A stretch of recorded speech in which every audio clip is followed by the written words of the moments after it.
কিয়ামত হবে, কিয়ামতের পরে আমাদের সবাইকে আল্লাহর কাছে হাজির হতে হবে, দাঁড়াতে হবে। এসেছি যেহেতু দুনিয়ায়, আবার যেতেই হবে, এটা কেউ আটকে রাখতে পারবে না। এজন্য আল্লাহ কোরআনে কারিমে বারবার আপনাকে আমাকে মনে করিয়ে দিয়েছেন। দেখেন সূরা বাকারাতে 28 নম্বর আয়াত আল্লাহ বলছেন, কাইফা তাকফুরুনা বিল্লাহ ওয়া কুনতুম আমওয়াতা। আমরা কিভাবে আল্লাহকে অস্বীকার করি, অথচ আমাদের তো অস্তিত্বই ছিল না, মৃত ছিলাম। আল্লাহ জীবন দিয়েছেন। সুম্মা ইউমীতুকুম, আবার মৃত্যু দিবেন। সুম্মা ইউহয়ীকুম সুম্মা ইলাইহি তুরজাউন, আবার আপনাদেরকে জীবন দিবেন, মৃত্যুর পর আল্লাহর কাছে আবার তুলবেন। 28 নম্বর আয়াত, 4 নম্বর পৃষ্ঠা। এটা অনেকের মুখস্থ, কারণ আমরা ছোটবেলায় যারা মক্তবে গিয়েছি, সূরা বাকারার তো 4-5 পৃষ্ঠা আধা পারা তো এমনিই ছোটস্থ ছিল, যারা মক্তবে গিয়েছে ছোটবেলা। এটা আপনার আমার মোটামুটি তেলাওয়াত করা আছে। আল্লাহ তাআলা অন্যত্র বলছেন, মিনহা খালাকনাকুম ওয়া ফিহা নুঈদুকুম ওয়া মিনহা নুখরিজুকুম তারাতান উখরা। সূরা তাহা 55 নম্বর আয়াত। যে মাটি দিয়ে আল্লাহ বানিয়েছেন ওখানে আবার নিবেন, পুনরায় আবার উঠাবেন। আমি ওই আয়াতটাকে বোঝানোর জন্য ছোট্ট পরিসরে একটু ভূমিকা বলতেছি, তাও সেটা কোরআন থেকে। তার মানে মৃত্যু আমাদের হবে, আবার আল্লাহর কাছে আমাদের উঠতেই হবে। দেখেন আল্লাহ অন্য আয়াতে বলেছেন কোরআনে কারিমে, সূরা দাহার 29 নম্বর সূরা 29 নম্বর পারা। আল্লাহ বলছেন, হাল আতা আলাল ইনসানি হিনুম মিনাদ দাহর লাম ইয়াকুন শাইআম মাযকুরা। আমরা উল্লেখযোগ্য কিছুই ছিলাম না, এখান থেকে সে বিমান বানিয়েছি। মানুষ থেকে শক্তিশালী জিনিস আবিষ্কার করেছে মানুষ। উদাহরণস্বরূপ গ্লাস বানিয়েছে, গ্লাস। এই গ্লাস দিয়ে একটা মানুষকে খুন করা সম্ভব। কেটে পেটে ঢুকালে পেট কেটে মারা যাবে। আপনার আমার একটু ভাঙা জায়গায় যদি হাত লাগে, হাত কেটে যাচ্ছে, চামড়া লেগে গিয়ে দেখেন চামড়া কেটে যাচ্ছে। অথচ মানুষ বানিয়েছে গ্লাস, মানুষ রোবট বানিয়েছে। ইলন মাস্ক রিসেন্টলি একটা তার ভিডিও শেয়ার করেছেন টুইটারে। ওখানে তিনি দেখাচ্ছেন যে তার চুল কাটতেছে রোবট। আমাদের এখানে ডুয়েটের একজন ডেপুটি ডিরেক্টর বসা আছেন, উনি তো এই ব্যাপারে আরো অনেক জ্ঞান রাখেন, আমরা যেগুলো কল্পনাও হয়তো বা করি না। পৃথিবীতে মানুষ এত আবিষ্কার করেছে যাদের কোনো অস্তিত্বই ছিল না, যাদের কোনো ক্ষমতা ছিল না। এই সমস্ত ক্ষমতা মানুষকে কে দিয়েছেন? আল্লাহ দিয়েছেন। আল্লাহ নাফরমানি করার জন্য না। আইয়ুকুম আহসানু আমালা, গতানুগতিক ওয়াজ আরেকদিন করব। আজকে আপনাদের সাথে কিছু বিষয় শেয়ার করে যাই। সূরা মুলক 2 আয়াত, আল্লাযী খালাকাল মাউতা ওয়াল হায়াতা লিয়াবলুয়াকুম আইয়ুকুম আহসানু আমালা। এই যে আমাদের অস্তিত্ব ছিল না, অস্তিত্ব দিলেন, মৃত ছিলাম, জিন্দেগি দিলেন, আবার মারবেন। কেন? আমাদের মাঝে কে সর্বোৎকৃষ্ট আমলকারী, এটা আল্লাহর কাছে পরীক্ষা দিতে হবে। এটা আল্লাহ তাআলা দেখবেন কে তোমাদের ভালো কাজ করেছে। আকসারু আমালা, কার আমল বেশি আল্লাহ এটা বলেননি, বলেছেন কার আমল কোয়ালিটিফুল, কোয়ান্টিটি না। সালাত আদায় করেছে 1000 রাকাত, ওযু নাই, লাভ হবে কি? এটা কোয়ালিটি বিহীন। সালাত আদায় করেছে মাত্র 2 রাকাত, ওযু ছিল, পবিত্র কাপড় ছিল, নিয়ত বিশুদ্ধ ছিল, তিলাওয়াত বিশুদ্ধ ছিল, সালাম ফেরানোর আগে রবের কাছে পৌঁছে গেছে, পদ্ধতিও সহি ছিল। আমরা 1000 রাকাত দিয়ে লাভ হবে। আল্লাযী খালাকাল মাউতা ওয়াল হায়াতা লিয়াবলুয়াকুম আইয়ুকুম আহসানু আমালা। এই আহসানু আমালার জন্যই মাদ্রাসা। হুজুর এটা কি বলতেছেন? হ্যাঁ, এটুক এ পর্যন্ত রাখেন, আমরা সামনে যাই। কারণ কুল্লু নাফসিন যায়িকাতুল মাউত, এটা প্রত্যেকে পারি। কোরআনে একাধিক জায়গায় আল্লাহ বলেছেন।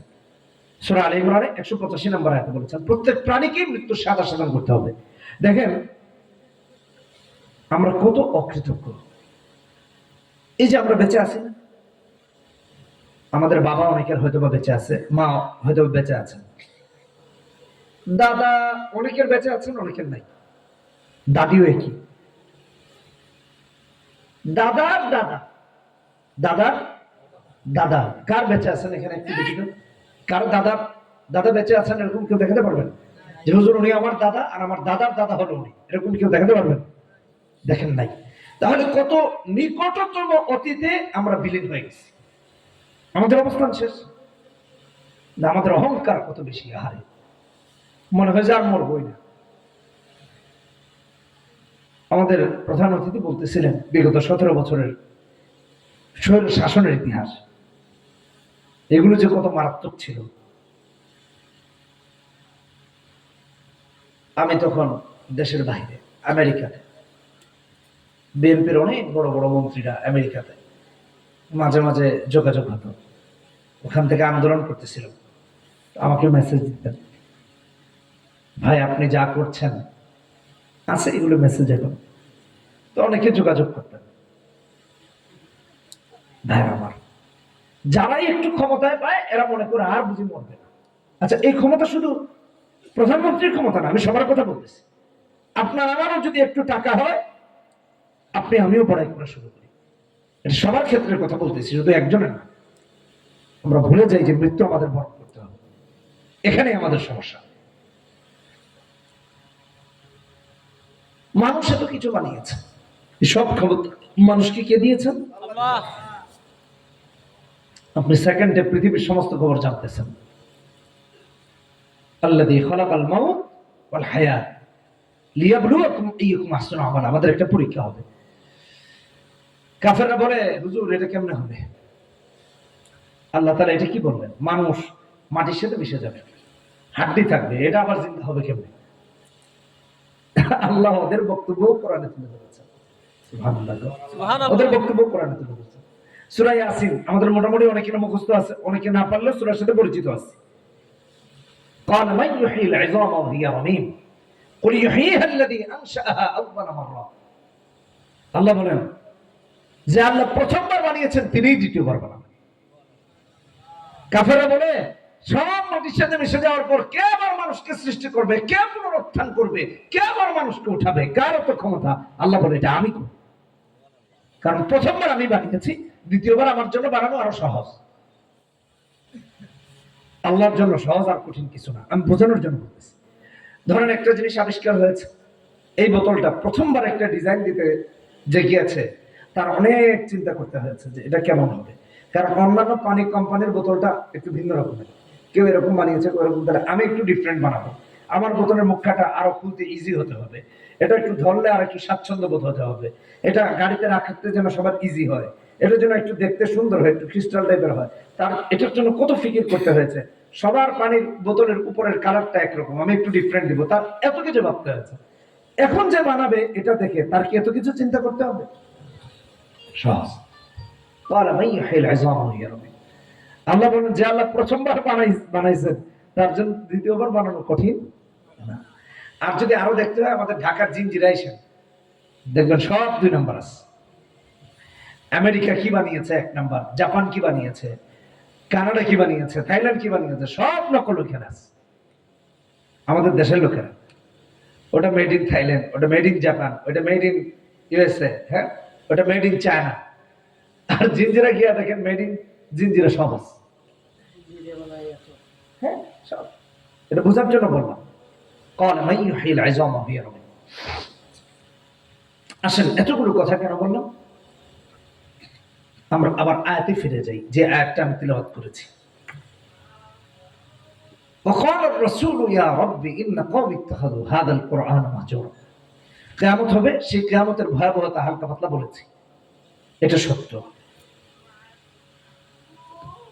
রাসূল সাল্লাল্লাহু আলাইহি ওয়াসাল্লাম সেদিন উম্মতের একটা গোষ্ঠীর বিরুদ্ধে আল্লাহর কাছে অভিযোগ করবেন।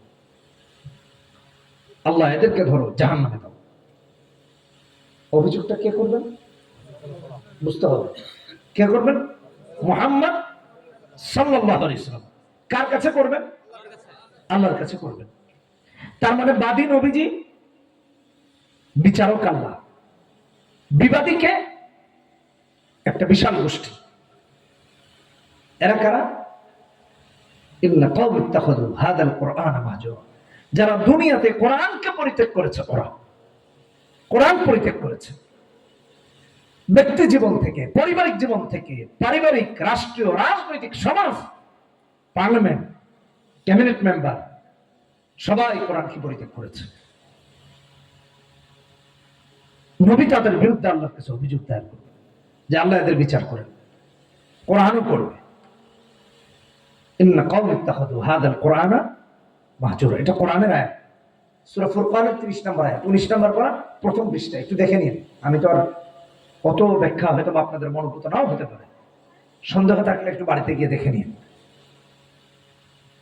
আল্লাহ রাসূল অভিযোগ করবেন যেদিন নবীজির সবচেয়ে বেশি আপনার আমার জন্য সুপারিশ দরকার আল্লাহর কাছে, সেদিন নবী উল্টা আমাদের বিরুদ্ধে অভিযোগ করবেন শুধুমাত্র কোরআন থেকে দূরে থাকার কারণ, দুনিয়াতে কোরআনকে পরিত্যাগ করার কারণ। বলবেন হুজুর কোরআন তো পরিত্যাগ করিনি, ভালোবাসি। আপনাদেরকে দুটো উদাহরণ দিব, দিয়ে সামনের দিকে আগাবো। এক নম্বর, এখানে আমরা যারা আছি, মনে কিছু নিয়েন না, এটা বোঝার জন্য বলতেছি, যারা মাদ্রাসায় পড়েনি অথবা একাডেমিক ভাবে কোরআন শিখেনি অথবা কোনো আলেম থেকে শিখে নাই, আপনি খোঁজ নিয়ে দেখেন তাদের অধিকাংশ কোরআন তেলাওয়াত সহিহ নেই। এক। দ্বিতীয়, এই এলাকাতে অনেক বাড়িঘর আছে না? কথা বলেন না, আছে না? আপনি খোঁজ নিয়ে দেখেন বহু বাড়ি এমন আছে যেই বাড়িতে বিগত 10 বছরে, 15 বছরে, 20 বছরেও একদিন কোরআন তেলাওয়াত হয়নি। আপনি খোঁজ নিয়ে দেখেন কোরআন তেলাওয়াত হয়নি। ডান্স, গান, ডিজে পার্টি সব প্রতিদিনই হয়। মানে প্রতিদিন হয় বলতে কি, টেলিভিশনে দেখে অথবা মোবাইলে দেখে। এটাই কোরআন পরিত্যাগ করা। আমাদের বেডরুম থেকে নিয়ে পার্লামেন্ট পর্যন্ত সব জায়গায় অনইসলামিক কর্মকাণ্ড ঢুকে গেছে, কোরআনে কারীমকে বের করে দিয়েছে। বলেন, একটু চিন্তা করেন, একটু ভাবেন। ইন্না কওম ইত্তাখাযু হাযাল কুরআন মাহজুরা। এই লোকদের বিরুদ্ধে নবীজি আল্লাহর কাছে বিচার দায়ের করবেন যে আল্লাহ এদেরকে ধরেন জাহান্নামে দেন। এখন এই কাতারে আমি পড়বো, আপনি পড়বো, কারা পড়বেন একটু নিজের হিসাব নিজে করেন যে আমাদের অবস্থা কোন জায়গায় আছে। কিয়ামতের দিন ভাইরা আমার, এই সমস্ত অপরাধ থেকে বেঁচে যাওয়ার জন্য, জাহান্নামের দরজায় যেন আপনাকে আমাকে যেতে না হয়, এই জন্যই মাদ্রাসাগুলো প্রতিষ্ঠিত হয়েছে, যাতে করে কোরআন পড়ে পড়ে নবীজির এই বিচারের আওতায় আমরা না আসি। আল্লাহ রাসূল যেন সেদিন আপনাকে আমাকে অভিযুক্তদের কাতারে দান না করিয়ে দেন যে আল্লাহ এরা কোরআন পড়ে নাই। কোরআন যদি পারি, কোরআন যদি পড়ি, কোরআন যদি বুঝি, কোরআন অনুযায়ী যদি চলি, সুন্নাহ অনুযায়ী যদি চলি, আপনার আমার জিন্দেগিটাকে কোরআন আর সুন্নাহ আল্লাহর জান্নাত পর্যন্ত নিয়ে পৌঁছাবে। আল্লাহর জান্নাত পর্যন্ত নিয়ে ঢোকাবে। ইন্না কওম ইত্তাখাযু হাযাল কুরআন মাহজুরা।